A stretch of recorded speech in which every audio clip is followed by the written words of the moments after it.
Giannis Antetokounmpo. Does he travel on his Eurostep? Today we're gonna break it all down so we can really see what's going on, how you can take advantage of this in your game, because there's actually some rules that leave a little bit of a gray area. So depending on your league, you might be able to get an extra step, half step, if that's something you're looking to do. Now, I know some players are like, you should never try to exploit the rules, but look, if it gives you an advantage, can you really blame the player for using it? So I'm gonna leave that up to you. Okay, first thing we gotta talk about with Giannis though is those long steps, right? Automatically, things are gonna look a little bit weird, a little bit strange, and I think because of that, some people are really quick to wanna blow the whistle because they're like, how can he take that long of a step? I think this is kind of one of those gray areas. Some players, and Wade used to do this, Dwayne Wade, they'll kind of like pause on a step, right? And kind of read their defender. Some people think, well, okay, now you've established a pivot foot. Should you be able to take steps more after that? Drop me a comment, let me know your thoughts on that.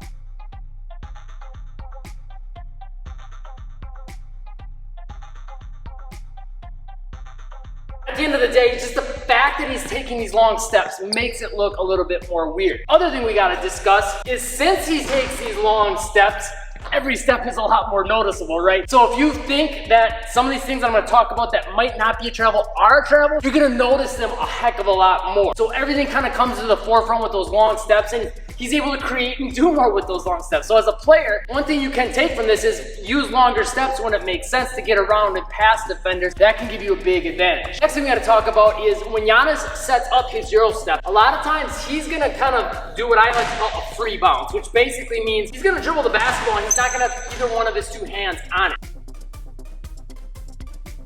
Sometimes he'll do this from a crossover, sometimes he'll do it as a regular dribble, but the thing you have to understand is at that point, no steps are counted. So sometimes he'll take advantage of that. He'll use a crossover and step the opposite direction. In fact, at the end of this video, I have something called the double Eurostep that I'll show you how that's done, and it's something Giannis does, Dwayne Wade would from time to time, and James Harden, and they would kind of get that extra fake in. So you could do it the opposite direction of the basketball, you could do it maybe the same direction, you could do it with a regular dribble, right? Doing either foot jabbing. But you're getting that extra fake into your fender so you can hopefully get them to bite on some body movement. But as long as that basketball's in the air, no steps count. So you can do anything you want on your feet. You can take a million steps, you can crip walk, you can moonwalk, you can do anything you can think of. You can do some crazy dance moves, and it's legal as long as the ball's not in your hands. Live dribble, anything goes with the feet. You can hop up and down on the same foot. You can go like this a million times.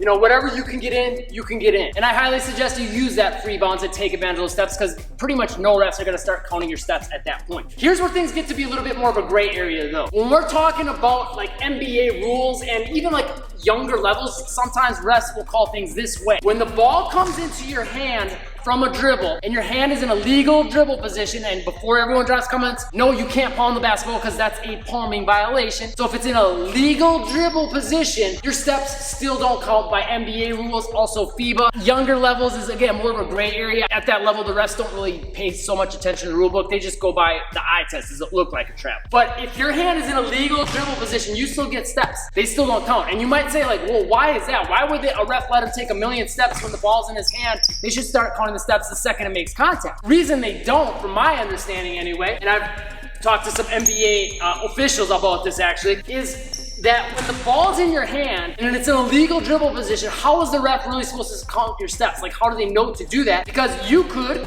continue your dribble. They have no way of knowing that, right? So you've seen some guys like even do like stutter steps and go right up into a shot. Again, you could do this while dribbling and it's completely legal. So you're taking all those steps and a ref won't necessarily know to start counting them. Same thing that's happening with Giannis. Sometimes he'll take this free bounce step, hands in a legal position, he'll still take one more step.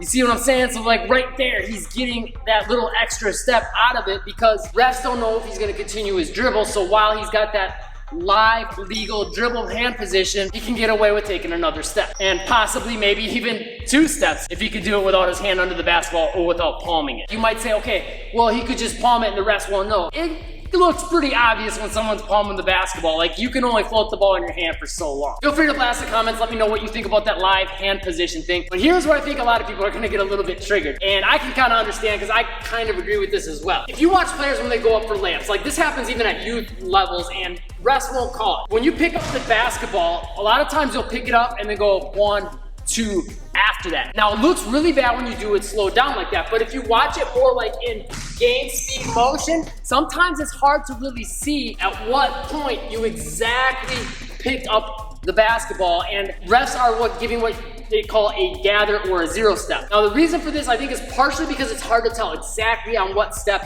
you picked up the basketball, right? I might pick it up as this foot's just barely touching the ground and coming off back here, and then I'm gonna take my 1, 2.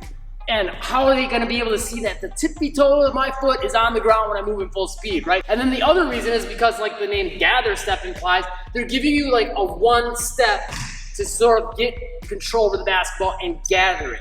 Again, leave me your comments, let me know what you think about this, but that essentially is giving you then a 0, 1, 2.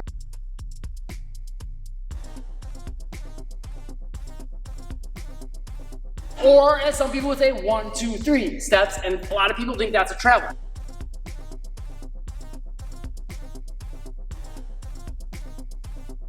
So sometimes, I haven't seen Giannis take advantage of all these things, but sometimes he'll use that free bounce and then the live hand position, right? Sometimes he'll take advantage of the 0 step, and sometimes he'll bring, the 0 step together with the live hand position and not the free bounce. But when he does that, and he's got those long steps, and they stand out that much more, and they're that much more effective, it's very easy when you watch to be like, that's definitely a travel. How do the refs not see this? And it's because of these differences in the NBA rules. Now, some people I know are gonna already say, well, FIBA doesn't have the 0. Yes, they do. FIBA has the 0 step. So, this being said, let me know what you think in the comments down below. Also, if you want to understand the James Harden step back and if that's a travel or not, I will have a link down below in the comments that you can check out. I'll also link you to that video on how to do the double Eurostep, which is legal. And if you want to play a little bit more like Giannis by having good athleticism and a good handle together, check out the workout that'll also have pinned to the top comment. It'll literally help you in minutes. It's helped thousands of players. I'm sure it'll help you too. Hit that like button, the subscribe button, and the bell icon to catch the newest videos. I will see you in those links in the comment down below.